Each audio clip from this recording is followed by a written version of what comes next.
think we have an emergency, a Dynasty injury emergency. And if you thought we'd leave you, you're wrong. Because we can't stop holding on to Taxi Squad players. So, are you listening? Are you watching? Because this is the Dynasty 6, Matt. Darn it. It's this Dynasty 6. And before I paraphrase any more of Paramore, I'm just going to play the intro video.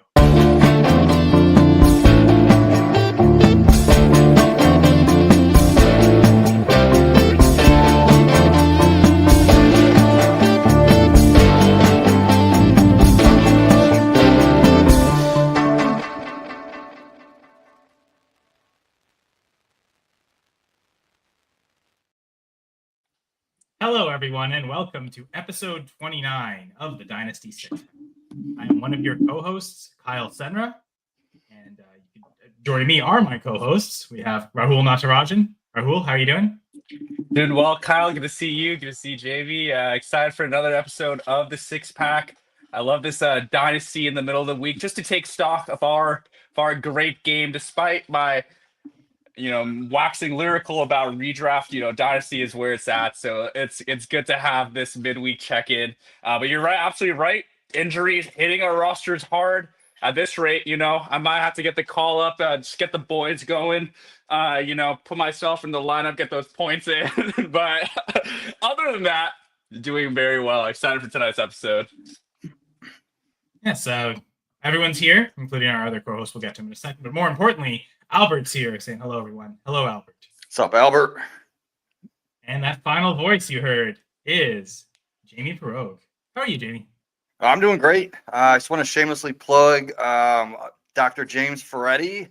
He has a book called Injuries Suck, but Your Fantasy Team Doesn't Have to. It's using injury analytics to take your fantasy sports game to the next level. You can get it on Amazon. They even have a Kindle version, an audio version read by him himself. Or the paperback. Yeah, quite a good read. It's not that long, but there's tons of information packed in there. It's like 100 pages, but there's so much in there. There's discussion about like injury, what are injuries specifically, like how they affect the body, what are time frame recoveries on average. But there's also some like game theory, drafting strategies involving injury. The doc has a great kind of formula for how do you quantify what's an injury discount, like how much of an injury discount is enough to draft a player or what isn't. It's a great book. Injuries suck, but your fantasy team doesn't have to. The book certainly does not suck. But yes, definitely inspired the thumbnail image. But yes, Dynasty emergency and an injury in fantasy football or in the NFL is really what prompted the main topic for this episode. That is the Joe Burrow injury. So turf toe for Burrow. It's a really bad rhyme. I'm not going to do that all the time. I did just there. But from here on, I'll spare everyone from any of the rest of it. No, I won't. I'll try as much as I can. You can throw a pan at me or something. Okay, I'm done rhyming. But by the time I'm done rhyming, Joe Burrow will eventually return from injury. But right now, with surgery expected to be 3 months, and that is most of the season anyway. Any shot that he is behind recovery, any bit of setback, or the Bengals just aren't in contention, it could be season end. This could be it for him for this year. So still a lot of uncertainty, but right now we know the Bengals will not have Joe Burrow for quite a while. Rahul, this was your big topic. I had that one cooking for a second since you started rhyming, but yeah, guys, I think very pertinent discussion for us to have the impact of the Joe Burrow injury. Like you said, Kyle, like scheduled so far as a 3-month injury, but it might as well be season ending. And, it's a shame for the Cincinnati Bengals starting 2-0 after what feels like forever, after all the talk of slow starts. And they, on the scoreboard, they've got the first start. Time Burrow's been 2-0 to start a season. This is how it ends for him. It's just a cruel game. Cruel game we play. The NFL players they play. But I do think it's a great time to have this discussion, because this is just one of those injuries that's so impactful, not just for Joe Burrow, is obviously a first round pick in Superflex, but Jamar Chase, first round super flex pick. How's it going? How's it going, Mike?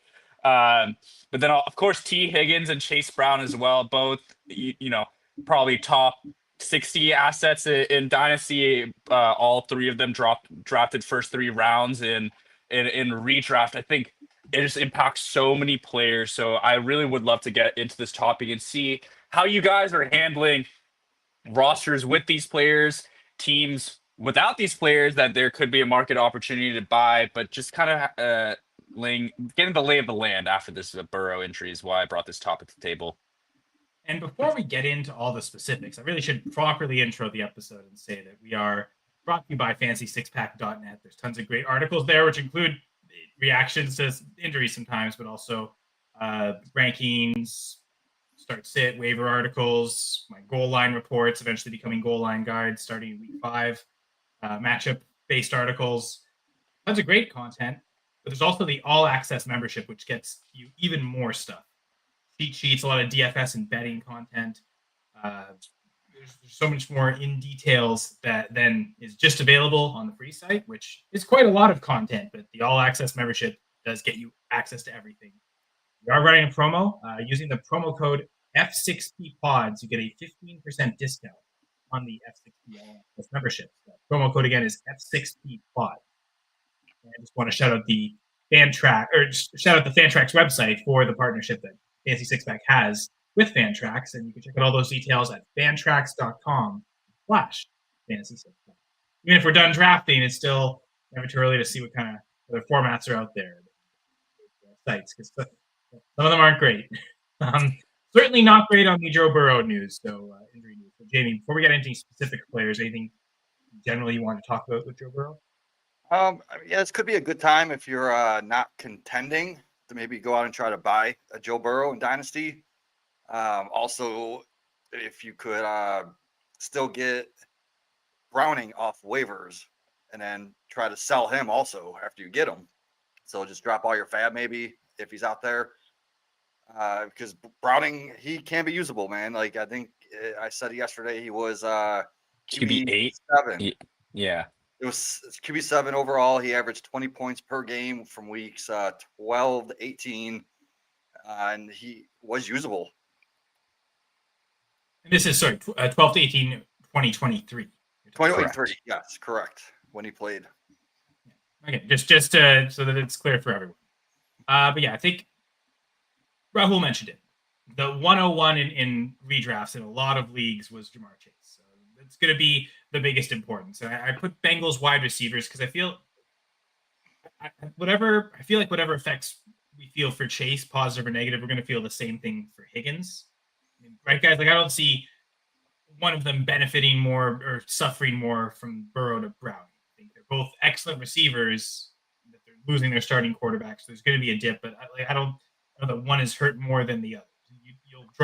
You're going to drop 5 spots the rankings. You probably drop the other one about 5 spots. Is that fair to say, or am I right off the bat starting with something totally wrong in terms of the premise?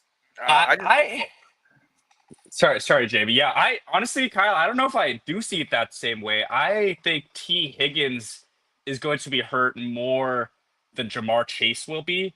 Aside from like the simplistic, like Chase is the alpha on the team, which you kind of see these backup quarterbacks come in and lock in on one guy. I mean, Ja'Marr Chase caught 11 of his 16 targets from Browning itself after Burrow had gone out. Whereas T's production was really based on one long touchdown, which, that's great to see from a box score point of view, but from a week on week projectable kind of thing, you can't expect that to happen. So I do think that Higgins is going to be affected just a little bit more.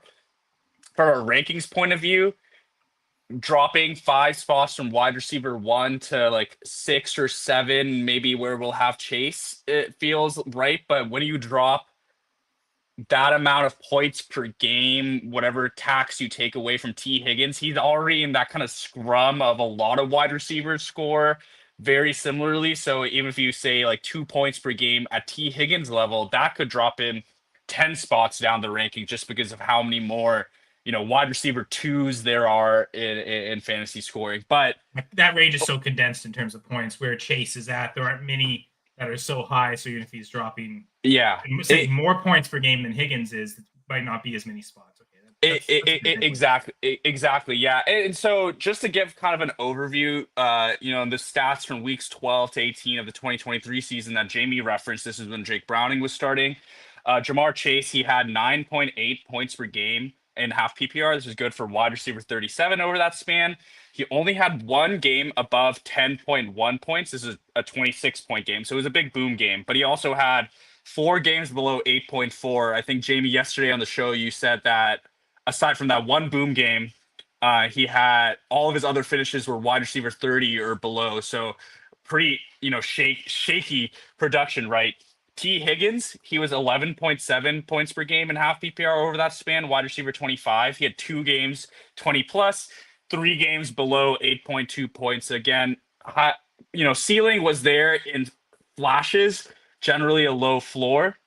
The one thing I do want to comment on, and this kind of feeds back into my point about Chase being affected a little less than Higgins, is the one thing that's different from 2023 to now is Tyler Boyd is absent in that offense. He was still a part of the offense in 2023. And we saw in 2024 that both receivers got a lot more work in the slot, a lot more short area targets than they ever had in the past. I do think this is more suited to Chase's game. He's more of a versatile receiver than Higgins is, and I kind of expect to see that kind of usage more on Chase's side than Higgins, just prop up the reception, the targets, etc.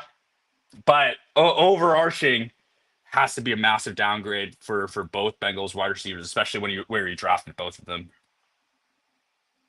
Jamie, go ahead. So, you pretty much said it all. That's pretty much what I was going to say. You did mention that touchdown that Higgins had.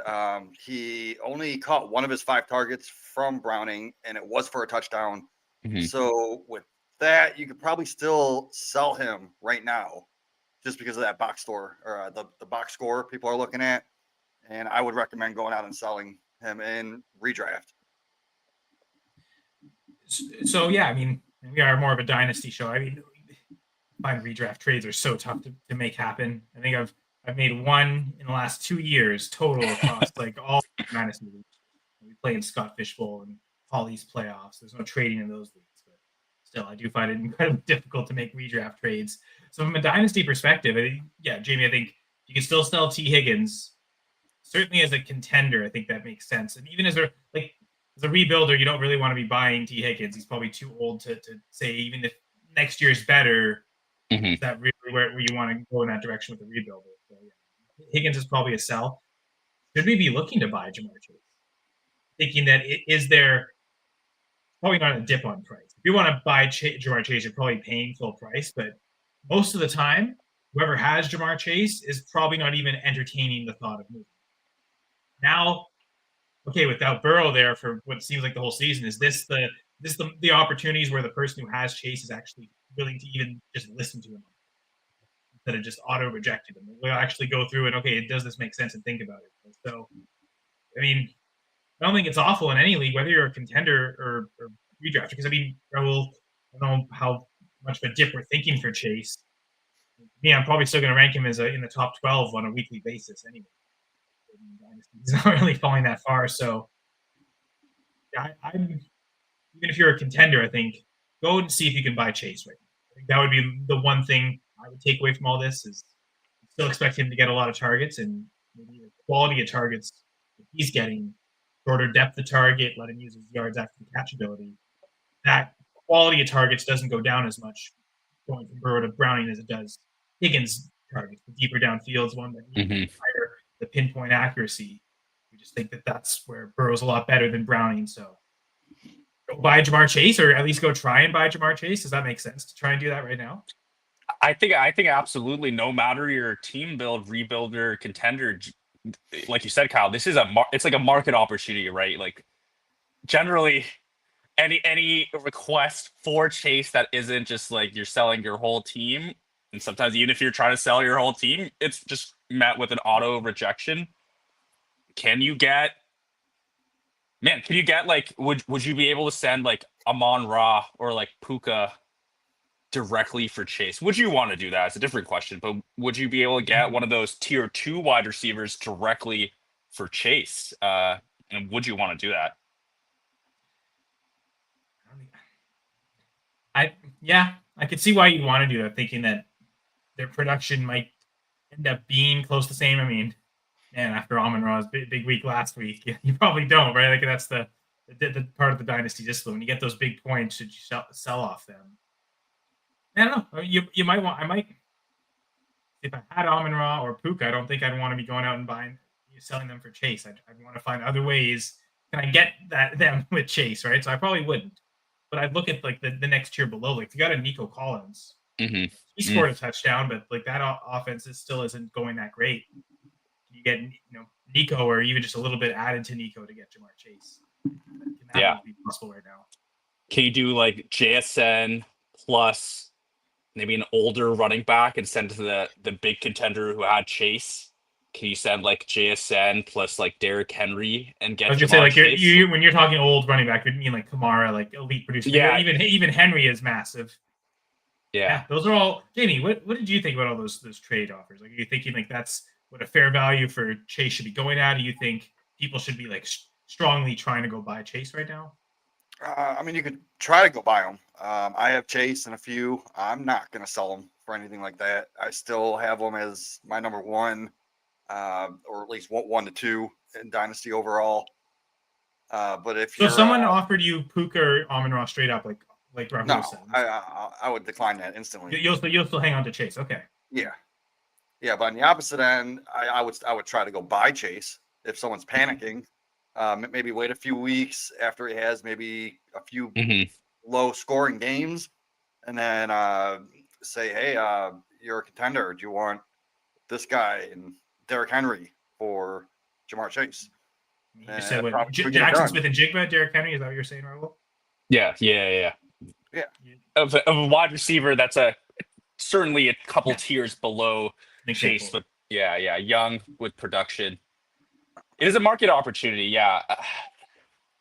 I think just circling back to like the rankings is like you said, Kyle, like I'm not going to be ranking Chase outside my top 12. I think wide receiver 6, wide receiver 7 is probably where I'll start and just like kind of navigate from there. I mean, still expect big production. Still expect the volume with the targets and kind of like what I'm trying to hone in on for like any signs of like optimism is like increased slot rate, increased short target rate. Will that bump up his production? But Chase last year, the biggest advantage of having Chase is he's that one guy that will win you a week right on his own. That there's that 50-point game that he had on a Thursday Night Football, and it's like, why am I gonna go check this matchup? It's already over. And those kind of games are, I think, what will disappear from his profile for the rest of this year. Okay, so that's, I think, anything else to say about Bengals wide receivers, mainly? Because, I mean, I don't think we really care about Andre Yoshivas. So I literally just mentioned him, and that's probably all that's going to be said about him. I mean, hey, it's week 2, and we saw Jake Browning to Mitchell Tinsley touchdown. And that just kind of shows where all the Jermaine Burton truthers were so angry at that. Yeah, but I see. I don't know if you have a transition for this because you started with Bengals wide receivers, but one player I do really want to talk about, and one that I fear is going to be significantly affected, is the running back. I do want to talk about that, but I'm going to delay you because there is a question. Okay, yeah. We'll get to that because I feel like this discussion will take quite a while. So Jake likes pasta, and we like comments. So thank you, Jake. Anyone who wants to leave comments, feel free to join us live every Wednesday night at 9 p.m. Eastern on the Fantasy Six Pack YouTube channel. So stream live on Facebook too. So wherever you are, feel free to add your comments in, questions, including this one. Jake's question here: desperate at tight end, would you trade Alvin Kamara for Javonte Williams and George Kittle? Alvin Kamara is currently Jake's RB3. So transitioning from Kamara to Javonte RB3, and then you get Kittle. But even if he was your RB2, I would still do that because you're just plugging in Javonte right now as your RB2. But Javonte is going to be your bench player or flex option when Kittle comes back, I mean, he can be tight end 1. We've seen it last year. He's points per game. He was tight end 1. He beat McBride. He beat like all the tight ends. So I'm doing this trade. There's even that stretch like where Kelsey, I think it was 5 or 6 straight years as the tight end 1 in total points. There was at least 1 or 2 of those years where Kittle missed some games, but points per game was at or even above Kelsey those years. So he's definitely done it. I guess for a quick question, Jake, is this dynasty or redraft? It's got to be redraft. I mean, I just assume everything's a dynasty trade, right? Because again, I've talked about how it's so hard to make redraft trades. I see a trade, I just instantly assume it's a dynasty trade. Because my thing was, well, Kamara to Javonte. I mean, Javonte is what, 4 years younger than Kamara, or at least he's 4 draft classes younger. And so, from a dynasty perspective, you probably just flat up rather have Javonte to Kamara. In redraft, I don't know that it's much different though. It's probably pretty flat. And I guess my question to Jake is, desperate at tight end, you're not putting Kittle in your lineup. So if you're desperate for a tight end this week, this trade isn't really helping you. But if you're thinking is that when Kittle comes back, you're good at tight end. You just have to get patchwork these few weeks until Kittle's back. And do you guys really think there's much production difference from Kamara to Javonte? The way Williams is producing right now, if anything, it's almost an upgrade. Man, I don't think there's anything fake at all about the Javonte Williams production. Just the volume, the encouragingly in this past week, and that could have had to do with the shootout nature of it. But 7 targets, man, this is the clear bell cow on an offense that we like. I honestly think this is real. Kamara is, he gets all that volume, gets the pass game work, which we can see in Javonte's stat line, but the touchdown upside is way lower on that Saints offense versus what the Javonte has. So yeah, you still have the patchwork the next at least 2 weeks before Kittle, I think, is eligible in week 5 to return at the earliest. But assuming, again, this is a redraft league, there probably are still some options in the waiver wire that you could pick it up to make it through. And that was going to be my next question for Jake. Like, who is available out there on the waivers that you think can just get you through a few of those weeks while you're waiting for Kittle? But I think all 3 of us are in favor of you making this trade. And I'm at this point with Kittle, if there's an injured reserve spot, it's not like you're having to drop someone to make this trade happen. You're using up a roster spot on Kittle right now. You throw him on IR, and eventually you'll be able to drop someone. And again, maybe that's whatever tight end you're using right now. So once Kittle's back, whatever tight end you're picking up for these few weeks, don't really need them. Like, they're the player you can drop to active. All right, so sorry to chase you away from what you wanted to talk about, Rahul. Is it because I'm brown? No, maybe a little too risky. We always prioritize listener questions if that's the answer. That's my official policy, is that listeners always get the priority. This is a Canadian player too, right? So to run away from a Canadian, it's real serious here. But Rahul, tell us what you think about Chase Brown. Yeah, Chase Brown is a guy that maybe as worried as I am for T. Higgins. Jamie, you shared the stat yesterday, I believe, but Chase Brown has been the least efficient running back in the NFL over the first 2 games, considering the volume for the that might be as simple as yards per carry, but least efficient running back so far. And now he loses that huge touchdown upside that he had with Joe Burrow, what we probably would have projected as a top 10 at least offense. I am worried.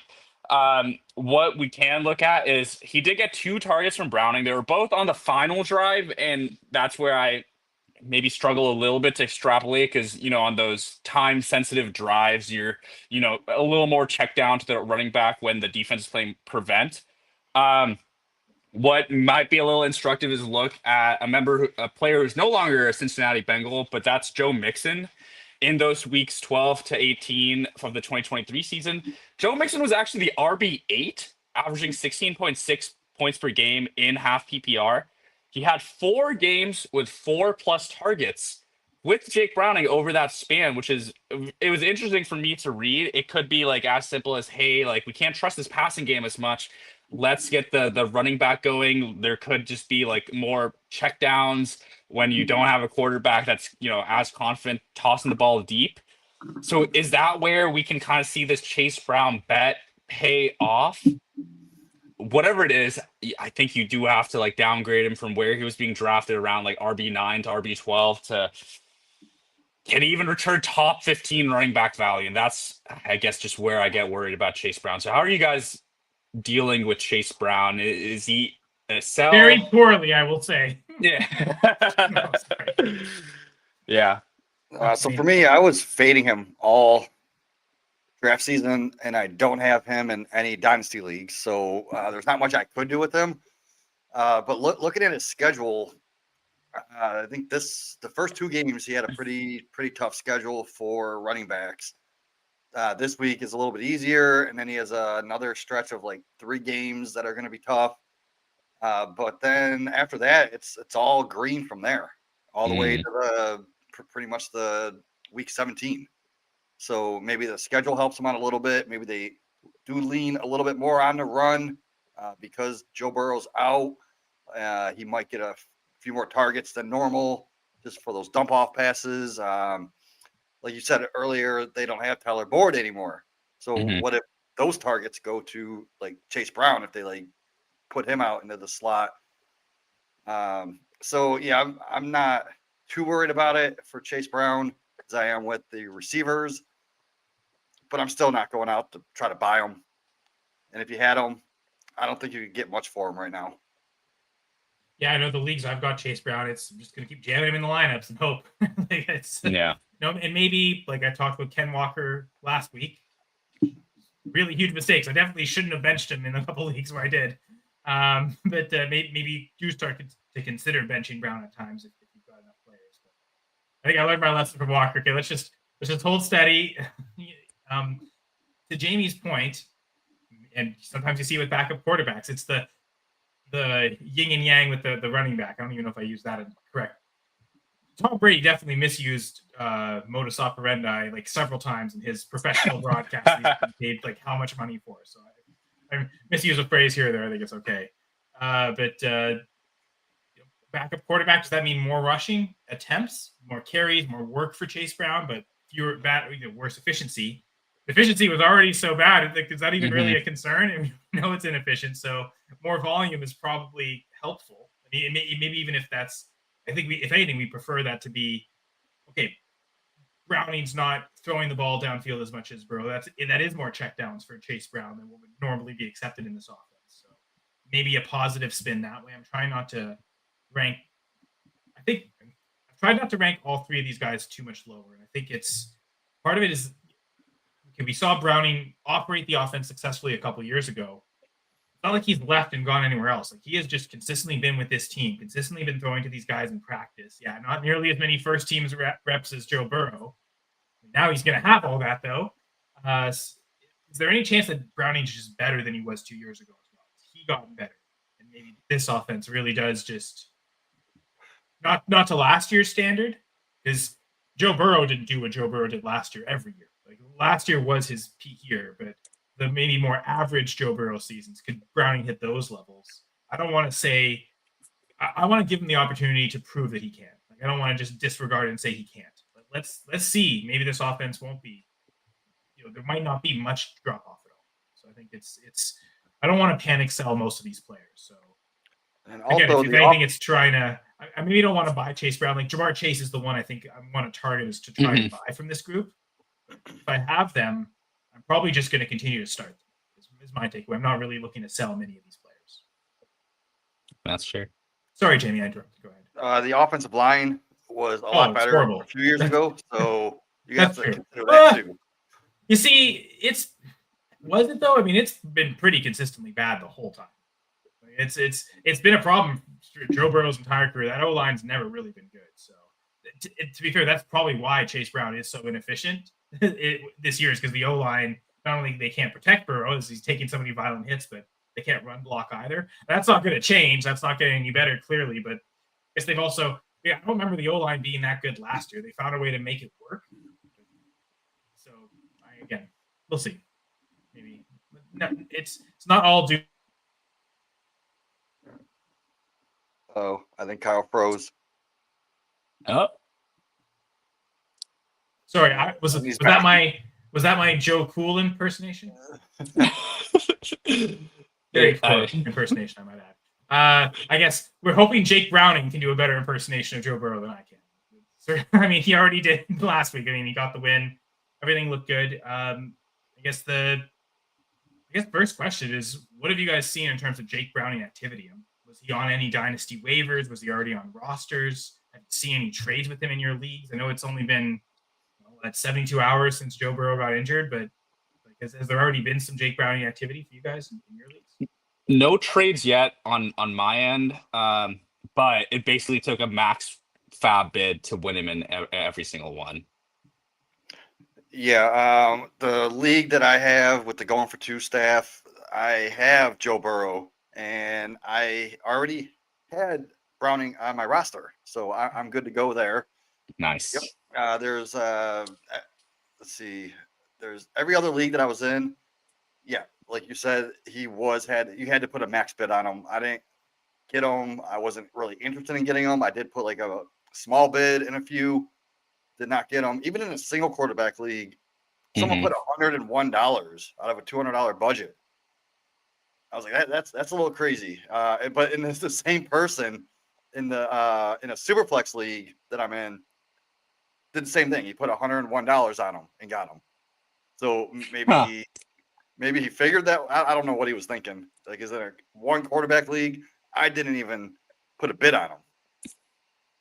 Was there another starter that you could have just got for free after waivers, right? Like, it's the shiny toy. Oh, now he's a starter. And to be fair, it's a really good offense. The O-line. And multiple months. Yeah. And 3 months, I guess, is the selling point of Browning.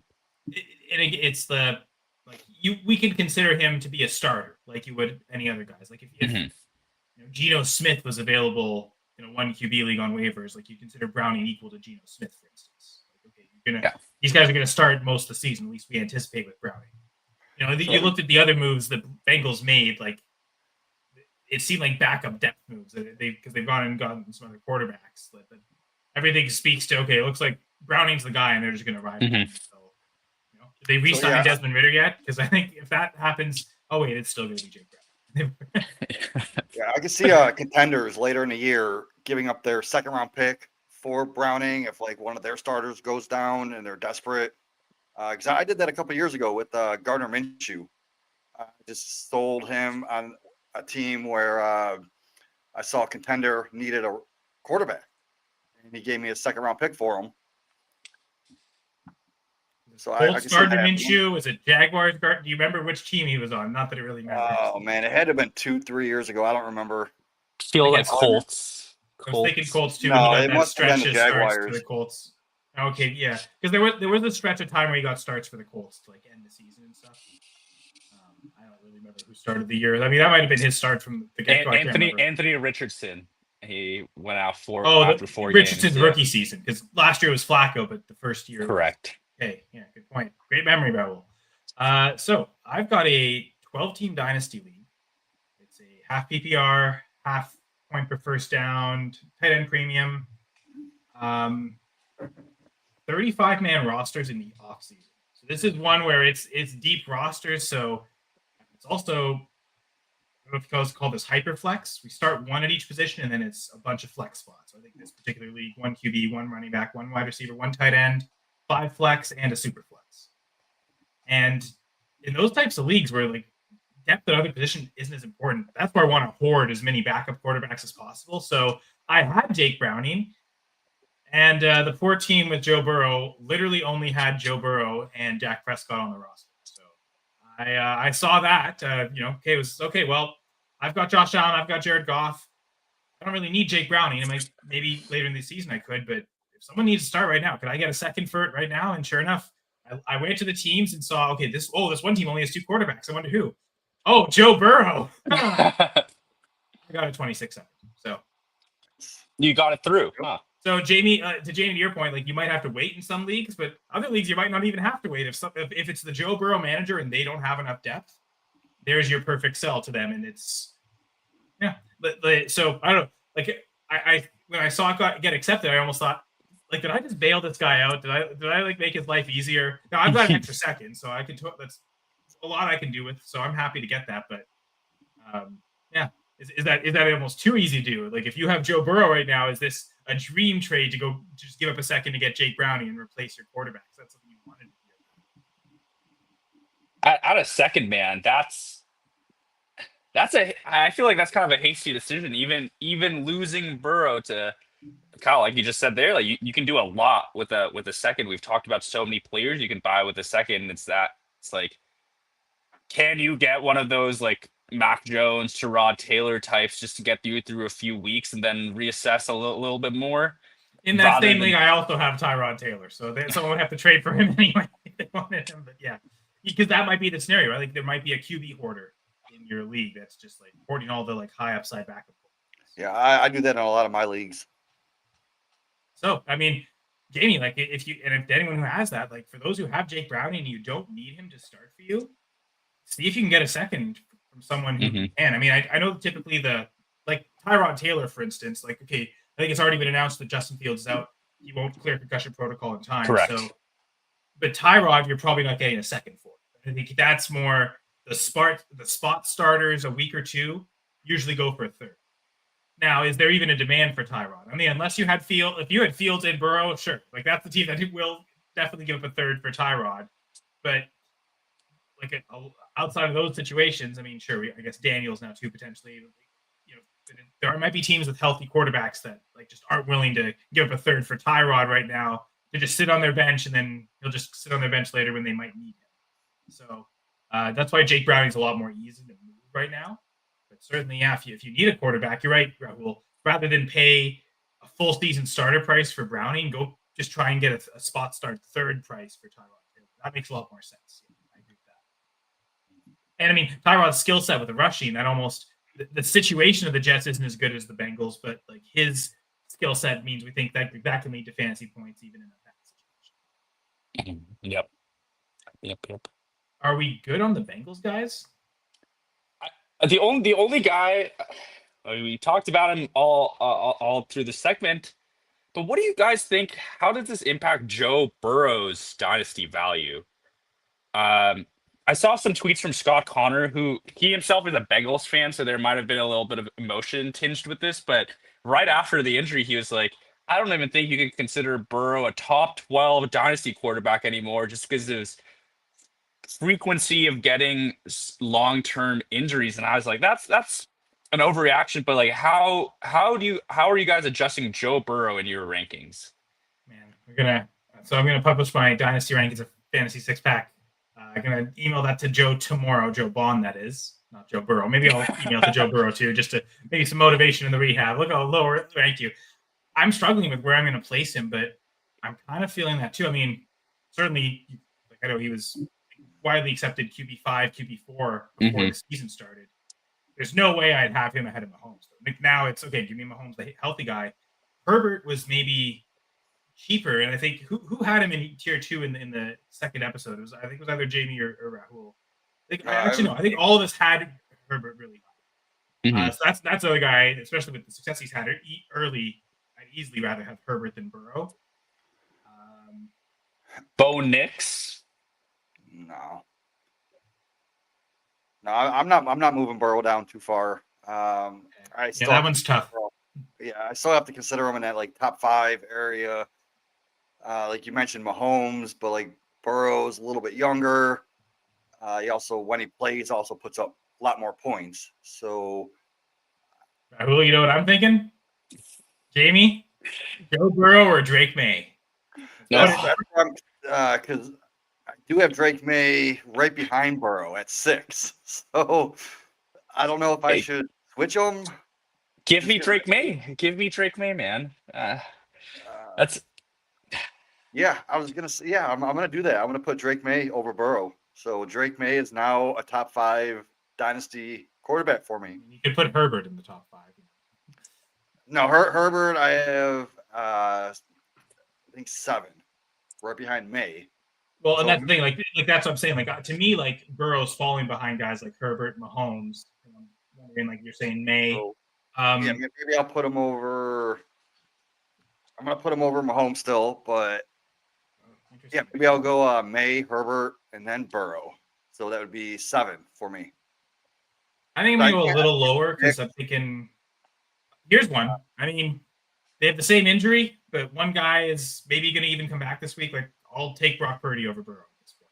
Oh, I no. feel like it's Purdy's 12 for me. I got him like right around that 12, 13 area. Tyler. I'm all for the rushing guys. Behind, like right in that same area, 12, 13. It's that tier. It's that I think you found that tier of Bo Nix, Kyler, Jordan Love is where. And that was the Joe next Burrow. name I was about to bring up with Jordan Love. Halo. Yeah. I think I'd still have him in the top 12, but I'm thinking like 11. I think most of those names we've said, I think Bo Nix was the one name I really hesitated on, but I think every other name we talked about, I think I'd lower Burrow. So I'm thinking QB 11 for me for Burrow. So yeah, I'm not budging out of this top 7. I just think like if I can, because like I'm thinking from a trade value perspective, if I can trade Burrow to get one of these other guys, like I'd easily rather do that. Like I'd straight up give up Burrow to get Herbert. Yeah. Man, Kyler is the tough one. Maybe I have Kyler ranked too high. Maybe that's the problem. Like I'm thinking like Jordan Love right now. I mean, he was injured all of last year, barely missed any time. No, I think I'd want Jordan Love over Burrow in Dynasty right now. So I'm thinking he's still top 12. Maybe not to the extreme that Scott Connor's dropping him. And Rahul, to your credit, like Scott Connor tends to do that though. And like when there's an injury, he's usually a massive reactor to it. And massive injury wiping out a player, I'll just drop him in some leagues if it just opens up a roster spot and flexibility if he's bad enough. But certainly look to trade off and sell low. Doesn't matter. I'll sell low to get something else that I can use right now. So Scott tends to take that extreme approach. So I'm not shocked to see him say something like that about Burrow because I know that it tends to be how he operates. Yeah. So thanks for indulging that, because I think of all the players that we discussed, Burrow is a very interesting market opportunity as well. Because Chase, many people are probably not going to move Chase too much down their rankings because he's still scoring you points in your lineup, but Joe Burrow is getting a big fat 0 this whole time. So that's where if you have a rebuilder with one of those quarterbacks that we just named, a Kyler, a Bo Nix, a Jordan Love, a Brock Purdy, send out that offer. Well, what is there to lose? It only benefits your team in the long run. Yeah, rebuilders buying Burrow does make sense. Like those are the types of teams that would want him. You're not worried about losing points. If anything, you're embracing the fact that he's not scoring. Yeah. There's a positive. There's always a positive spin. Now, let's say you lose Burrow, you could buy Tyrod for a third. You could buy Jake Browning for a second. Or do you go after Indiana Daniel Jones himself? He defeated the Temple of Doom defense that was Denver. So my segment's going to be, what is Daniel Jones' dynasty value now? I know I've personally gone out and tried to trade for him. Unsuccessfully because I haven't traded for him. Because I'm running into like what his price is now. So what do you guys think of Daniel Jones' dynasty value after 2 incredible games to start the 2025 NFL season? I did move Daniel Jones up a little bit. So he is in that quarterback 28, 29 range for me now. Because he was outside my 32. Fair enough. He was 31 for me before the season. So I think I'm still dabbling, but I think I'm going to raise him up significantly. Yeah, I mean, I'm not going to overreact. I think he's going to be in the top 24 for sure. I'll say that he should be ranked as in the top. So you would put him over Jackson Dart, Bryce Young, Sam Darnold. Yeah, absolutely, yes. Young's the only hesitant because there's still potential, but I mean Daniel Jones outscoring him right now. Jackson Dart, absolutely. So if you move him what's Daniel Jones right now? The QB 3 in fantasy through 2 weeks, or the dude that's not going to start. Yeah, but last year at this time, Derek Carr was also QB 2. So there is going to be a fall off. Like, what if he gets injured? Like, because he's that type of player that I can see that. What if Jackson Dart gets injured in practice? True, but yeah. We've seen Teddy Bridgewater do it, right? Like that happens. Like it's not just games. Are they really ready to give up on Anthony Richardson though? I mean, with the way Daniel Jones is playing, is like with how much of a struggle the Colts have been at quarterback. If like he continues to win games for them, like I bet that extension's coming in season. They're not going to play it like Sam Darnold because they've probably already given up on Richardson much more extreme than what the Vikings last year with McCarthy. Because that's the comparison situation, right? Like Sam Darnold did amazing, and the Vikings still didn't extend him because they had McCarthy in their back pocket, and they prove it to us in the playoffs, Sam Darnold, and he proved who he was. Daniel Jones already has won a playoff game in his career. Like he has the thing Sam Darnold doesn't have, and that's playoff success, even if it's just marginal playoff success. He's done that. So Daniel Jones has proved a lot more. So it wouldn't shock me if the Colts give him an extension, a long-term extension in season, once they reward him and just to solidify that this is his team now. That doesn't mean Richardson's given up on completely. I have a feeling if he's going to be successful, it's going to be on another team. So the way this is shaping up, because Daniel Jones is still young enough that the Colts probably, if they think he can win, they view him as the franchise quarterback. So I think we need to start ranking him like that. I know it's maybe only 2 weeks, but this is, he's doing it in a way that's viable for fantasy continuously. Like it's funny because my argument in the offseason was if Daniel Jones starting, Jonathan Taylor benefits the most because he won't get vultured at the goal line. Well, no, that's still happening. Daniel Jones is still doing that, but he is passing more to Jonathan Taylor, so that's good. But we know Daniel Jones is a rusher. He's been a high floor rushing quarterback through his career. Now he's showing he's a high ceiling quarterback all of a sudden. So does this not look like the best Daniel Jones has ever looked from just a real quarterback standpoint and also for fantasy? I know it's only 2 weeks, small sample size, but I guess maybe I'm more on the side willing to say that I think this is real. I think I'm there. I'm there with you, Kyle. The offenses look great. It's functioning very well. Like Jamie, you talked about this at length. The team has not punted through 2 games. Just that I think feeds that's an outlier. Have they still scored on every drive? Because I know that streak was going into the Broncos game too. Yeah. I don't know. I think they might have been where they might have turned it over or something. Yeah. But no, I don't think there was a turnover. Honestly, maybe there was a turnover on down. I think there was a turnover on downs. Okay.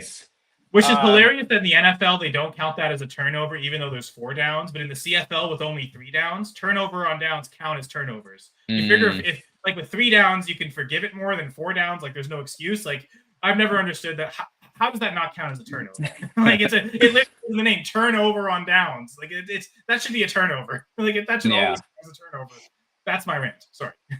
I'm kind of viewing Daniel Jones similarly to how we viewed Justin Fields just a couple of weeks ago, in that perfect profile for fantasy football scoring. Tenuous, like it's yet to be decided whether he is going to be the long-term quarterback. As good as we've looked, like Jamie just bring a good point of like realism, like 2 weeks, like anything can happen. It could be injury, it could be offense falling off, it could be injuries to key players, and we could see things regress. But that's where I'm kind of viewing him very similarly to how Justin Fields was valued, which is kind of, I think we had maybe like an early to mid second value on Justin Fields. If I could answer the direct question. We talked about that right in the offseason. Like if you can buy him for anything less than a first, we should try and do that to get the points. And I think that's where I'm at with Daniel Jones, man. That's tough to say, but mid-second, I think I'd be paying that, for Daniel Jones. And but just for me to move him up into that 20 to 24 range, I'm going to need to see that contract.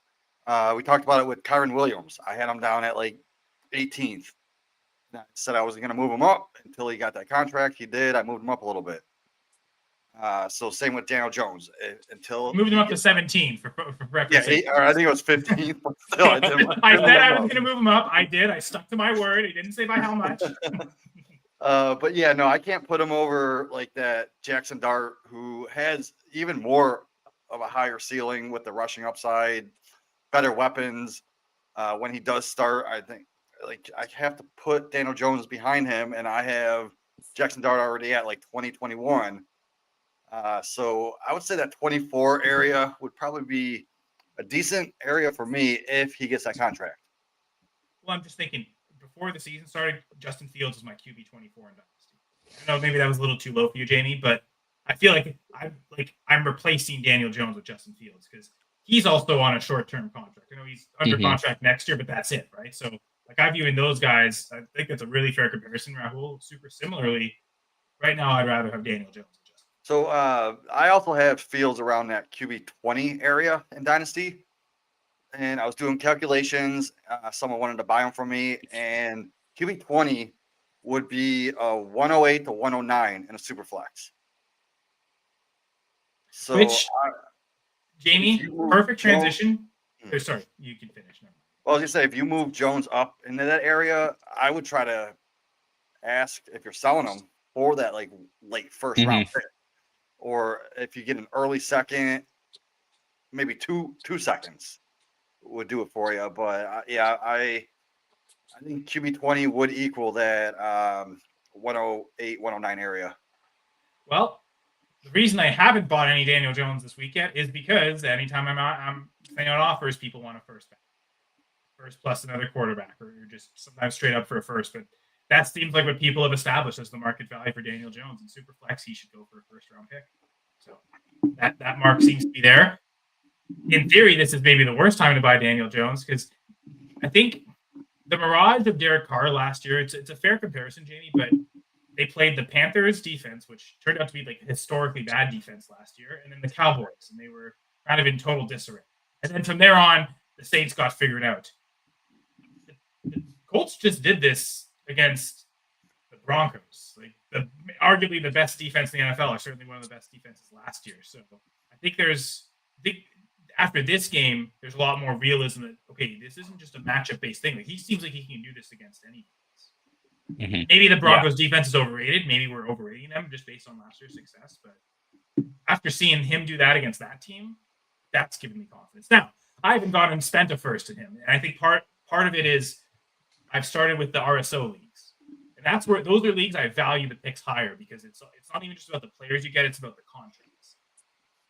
I'm not giving up a first, which is a 3 or like, there's one league I have where it's 3-year rookie contracts, and then Rahul, you and I is what I've seen in a lot of RSO leagues. It's 4-year rookie contracts to get because Daniel Jones in these RSO leagues, he's always on 1-year deals. Sometimes really expensive, sometimes really cheap, but I don't love doing that. Giving up a 4-year contract of a first just to get a rental player. I used to do that a lot more in the past. I'm not doing that now. So that's been my hesitation. In other more conventional dynasty leagues, if the situations align, I'm confident in my team. Those are leagues where I'm more willing to spend my first on Daniel Jones. In the RSO leagues, I haven't valued the picks a little too highly to do it there. I think so. That's been my problem. Is I haven't been maybe not doing it in the right leagues. I got to check other leagues to see if Jones is available for a first or even just less than a first. So I got to figure that out still. Yeah. I mean, just to throw back to our last episode, and maybe can't even get this through anymore. Tua was my favorite sell low. I would love to send Tua for Daniel Jones right now, man. I was just thinking that too. Is that's the one that, I'm probably, man, I've liked Tua for a while, but yeah, he's someone that's probably dropping down the rankings further and further. Yeah. So, and just last point on this Daniel Jones discussion as it pertains to a contract extension, like, does he have leeway here? Playing in the AFC South, a team that's already started 2-0 on what should be a pretty poor division. I could definitely see this being a playoff team. And I think if Daniel Jones leads this team and coaching staff and GM, that it's very clear all their jobs are kind of on the line. If they lead this team to the playoffs, I think that extension is probably in the bag then. So I think another one, keep abreast of. Does that extension price keep going up the more games he wins, right? Like, if they're smart, do they almost lock it in earlier? Because if they wait till after they're in the playoffs or after they win the playoff in the playoffs or something, like win a game or two in the playoffs, that price is skyrocketed suddenly.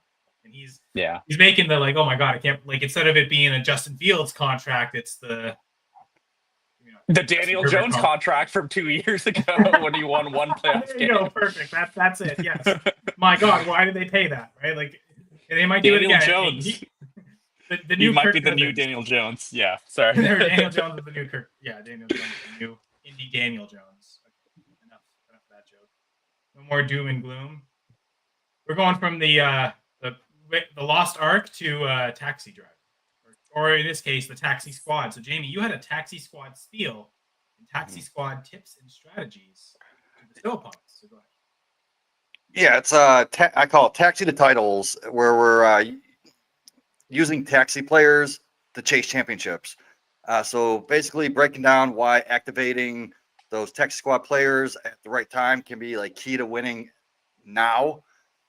So while these big name players are putting up duds in your lineup or actually dealing with an injured player, don't be afraid to play those new toys you got at the discount dollar store sitting on your taxi squad. So your taxi squad isn't just like a parking lot for rookies, right? It could be used as a secret weapon.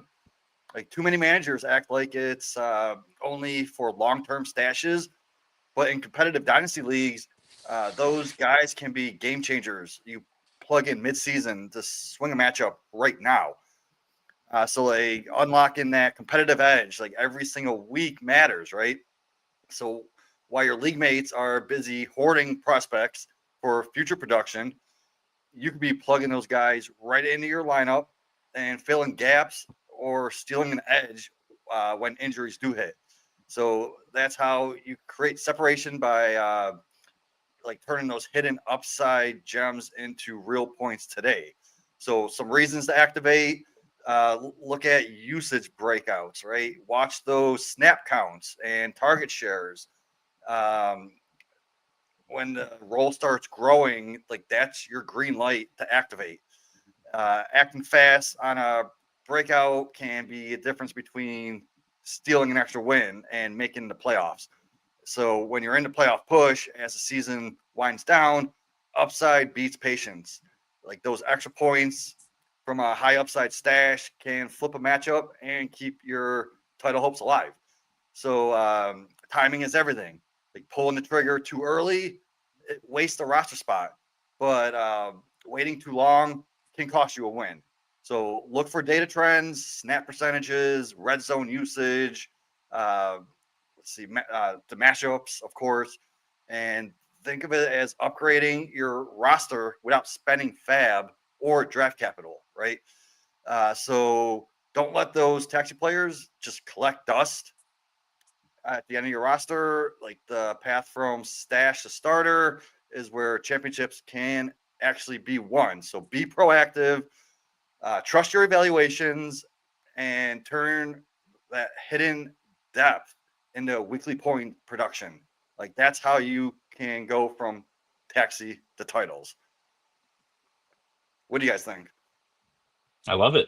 That was as great of a performance as De Niro in Taxi Driver. Well yes, and yeah. So you were talking to me. You were talking to us. Okay, that was definitely not worthy. But yeah, thank you for telling us that, JV. I know. I mean, you shared with us in the show sheet a list of a lot of rookies and some second-year players that might be on taxi squads that we should consider activating. I know for myself, Elic Ayomanor, for instance. I, of course, have to mention the Canadian player, but I've got a taxi squad. League you and I share, Jamie, and don't be surprised if I activate Ayomanor off that taxi squad. And don't be surprised if I send you a trade offer for him. All right, then. I like trade offers. Yeah. As an example, like I remember in 2023, I think it was, I had McBride on my taxi, right? And I didn't, at that time, I wasn't looking at my taxi squad. So I let all those points that he was getting at the end of the season waste away on my taxi when I could have been putting them straight up in my tight end spot or flex. And that would have actually helped me. Just because you can put them on the taxi squad for 2 years doesn't mean you want to. Like, okay, it's been a year and a half and they're suddenly productive. We'll activate them early. And okay, I'm taking up a roster spot. If it's to get more points in your lineup, then that's worth it. Yeah. Like so any point can matter, can make the difference between the playoffs. If Zach Ertz goes down and you have Sanat on your taxi, that could be an opportunity to, use him as a tight end or in your flex. And same thing with Michael Mayer. I still have Michael Mayer in a couple of my taxi squads. So if something happens to Bowers, like, that injury last week, it was a concern. I actually thought about maybe activating Mayer off one of my taxi squads and plugging him right into my lineup. Yeah, I think a great topic of discussion, Jamie. Even just 2 weeks into the season, I think centering on tight ends. tight ends is a position that we all like to use the taxi squad for, where you give them that time to develop without the pressure of scoring points. So there's a league that I was looking at where I've been kind of committing my tight end room between Mark Andrews and David Njoku. I'm like, damn, man, I'm absolutely screwed. Scroll all the way down, and who's sitting there on my taxi squad but Harold Bannon Jr.? I'm like, it simply might be time. He might be the best tight end I have from a fantasy football point of view to plug right into my roster. But that's one where, like, I think one that I brought up right before this, I never like to put running backs on the taxi squad because that's a position where I think the value is felt like very immediately in season, and I don't want to have to open up a roster spot. In one situation, I have Cam Scattaboo sitting there, just roster crunch. That was the only player I could move into the taxi. That's one where should I be like Cam Scattaboo could be a starter as soon as like this, maybe not this week with the Giant or with the Chiefs coming up, but that's another player that I'd like to start getting into my lineup over Travis Hunter. Travis Hunter, I consciously made the decision not to put in my taxi because I was like, this is a wide receiver I'm going to want to start during the season. And how, hey, like Scattaboo is probably already locked in as a better starter as him, though. Yeah, so I'm with you. I don't like putting running backs on taxi a lot unless I know that they're going to be behind someone. So, for example, I have Dylan Sampson on my taxi because I thought he was going to be behind Ford and Judkins. Also, Brayshaw Tootin. He was the number 3 on the roster. Now he's number 2, and he could be number 1. So I have him on my taxi squad. Scattaboo is on one of mine also. Someone like Woody Marks right now, who is starting to get a little bit more looks in week 2. And then Trey Benson. I still have him on a couple, just chilling there. So that could be an opportunity to where if James Conner gets hurt or, you know, Trey Benson we saw last week get a little bit more, I could throw him into flex. Looks like we have a question. That's the thing. So, well, are we going to call it well, real quick, a couple discussion? more guys. You mentioned Elic Ayomanor. I also have Troy Franklin, who just this past week saw a nice uptick. He's looking like he's the number 2 target, or at least number 2 wide receiver on the Broncos. Yeah. Yep. Torrey Horton could be another one. I might move up depending on how he goes. You mentioned Harold Fannin. I also have a lot of Jatavian Sanders. Good week. I'm also he had 9 targets last week. Yes, that's what McBride and Tyler Warren got week 1 that we were so impressed with, which is a good total. So yeah. And then someone for the future. I can't wait, but for Theo Johnson, he's going to eventually be moved off of my taxi squad at some point this year. And then I still have a quarterback sitting there on my taxi, Spencer Rattler. So I can easily just move him up if I need him, but I haven't needed him yet. So I'm not wasting that roster spot until I actually need him. Bye weeks, right? Like that's where something like that, bye weeks or another injury. I mean, because if you have, I definitely have a team with Burrow and Daniels, and it's been what do I do at quarterback this week? And then Geno Smith already, but who's the second option? Also, in one of my IDP leagues, I have Henry Tutu. I don't know how to pronounce his name. That's the Texans linebacker. But week 1, he put up 30 points. Week 2, he put up 35 points. So I could easily plug that right into my lineup. All right, getting those tackles. And we'll tackle the more taxi squad strategies maybe later, but we're going to talk about Big Bill guy's question. So what's up, guys? Are you starting Travis Hunter or DJ Moore over Deebo Samuel if JD Daniels doesn't play? Does format matter here to these receivers? They all seem like they're not PPR guys. They're all big play guys. So like half PPR to full PPR. I don't know that it benefits all and equally. I think I don't really scoring's going to change that much. My first take is right now DJ Moore almost looks like an afterthought of the Bears offense. That it's clearly Roman Dunze's offense. So I will venture to say that Deebo could do good enough with Mariota over DJ. I think it's the upside of Travis Hunter that's giving me pause here. What do you guys think? So Yeah. Sorry, JV, you go ahead. Okay, I do want to start off by saying, join our Fantasy Six Pack Start Sit Show every Sunday morning. You'll see Kyle on there. This is a great question, but for me, it's between DJ Moore and Debo. I'm not starting Travis Hunter yet, but Debo, they might even lean on him more in the run game if Daniels is out. So that's just more upside for him. So yeah, a lot of short passing. Like they're kind of prioritizing him in a lot of different easy throws. Yeah, so people in the slot, give me those targets all day. You got to imagine the game plan with Mariota is going to be a lot of that. Like we're going to give him a lot of the easier throws. Yeah. Just to chime in on that as well. Like Jamie, I think it's between Debo and DJ Moore because, man, I just spent the 103 on a fancy Wan'Dale Robinson so far in Travis Hunter. Wan'Dale Robinson production. My God, that guy is. I know, man. Sorry, Mr. Wan'Dale, for lobbing that insult at you, but you just kind of look at the way that Travis Hunter's been used. Only in 3 wide receiver sets. It's a lot of short area targets, and important to note is their CB2, their cornerback 2, went down in the third quarter. And after that, Travis Hunter played at 43 total snaps on defense. 35 of them came from the third quarter onwards when that cornerback went down. So I think monitor the injury reports. Regardless, Deebo Samuel, you guys make great points for why his usage is less likely to be impacted than like a Terry McLaurin if they have to go to the backup quarterback. But DJ Moore is playing the Dallas Cowboys. I think that's a defense that we do want to target. Man. There's not a defense we want to target? Like, is that... No, it is a defense that I want to start players against. I think Debo goes up against the Raiders, which... That's what I'm wondering. Like, is the Raiders, would we consider that a defense like that too? Or we saw they shut down the Patriots a couple weeks ago, maybe. Yeah. I actually do think I will give DJ Moore. I do think I would pivot to DJ Moore if Mariota is the quarterback, and that might come back to bite me. But even though I was the Odunze guy, disappointing with Williams.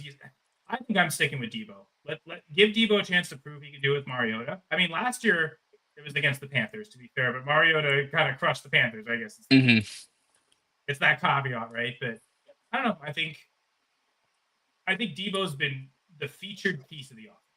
He's been, in addition to Daniels himself, like what the offense is centered around, because it's been a rotation at running back, and McLaurin has not got the targets with Debo. Until further notice, it looks like Debo's the alpha target getter on this offense. So it feels like it's scheme planned right now. So I don't know if that changes with Mariota, but I would venture to think it doesn't. So I would stick with Debo personally. And yeah, IDP Center as well. Right after the show, which is about to end. So I guess it's outro time. Just again, mention the All Access membership, which you can get at a 15% discount. The Fantasy Six Pack All Access membership gets you tons of great DFS betting content. The in season is the time to get it. There's so much available, so much to access there. You can get, again, the 15% discount with the code F6PPods. So I want to shout out as well. My co-hosts are on Twitter. You can follow them. Rahul's at SmallTalkFF. Jamie's at Jamie Perog. And I'm at Senra Says. Anything you guys want to say to the viewers and listeners before we get out of here? Great show, guys. As always, episode 29. Excited for the big 3-0. I do think after remembering that I do have a taxi squad, I'll probably, not get the cleats on this week, but who knows? I get a few more injuries. I might just have to, but great show, guys. Thanks for everyone for listening, and good luck in week 3. Yeah, this has been fun as always. Find us here every Wednesday, 9 p.m. during the season. You can find me and Rahul on our Tuesday cheat sheet over at Going for Two. Kyle, you also do the Sunday morning Start Sit show at Fantasy Six Pack. I also do the Going for Two Start Sit show with my co-host Topher Kurt. Topher Kurt. We're not going. We're actor. We're not in a 70 show or that's it. Particular 70 show. And then right now, hop over to the IDP Center on YouTube, and I'm going to go live. We talk offense and defense, giving you streamers, bets, all kind of fun stuff. So To'o. make sure, again, as Jay mentioned, like the Fantasy Six Pack YouTube channel, there's tons of great content there. So be sure you're subscribing. And again, join us live, and you can interact with us just like Big Bill's guy, Jake, did with their questions. Loved interacting and answering those questions. So Yep. Drop the mic. Thank you, Albert, and Drop the Mic for joining us early in the show. Some guy named Jamie Perog. Whoever that is. Appreciate interacting with him, actually, very much so. As with my two co-hosts, Jamie and Rahul. And I'm Kyle Senra, and this is the Dynasty Six Pack. See you all next week.